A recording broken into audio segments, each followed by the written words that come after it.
सब आदमी का स्वागत है और बहुत बहुत बधाई। आइ तिला संक्रांति सब आदमी मना रहल छी।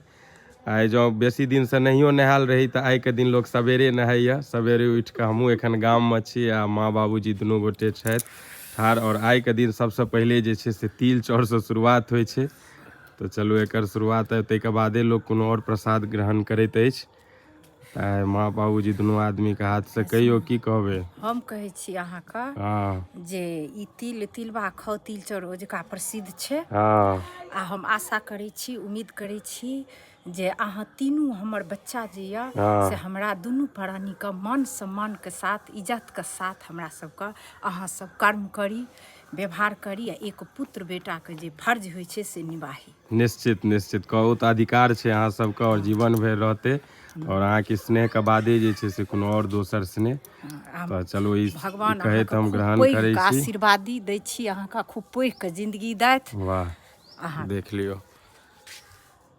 चलू अहूँ सबके बहुत बहुत बधाई शुभकामना। बताओ जे एखन तक तिल चाउर सब खेलौं कि नहीं, अहाँ तिल चाउर बहलिए कि नहीं बहलिए। हम तऽ फाइनली बहि गेलहुँ। बहुत बहुत धन्यवाद, बहुत बहुत शुभकामना।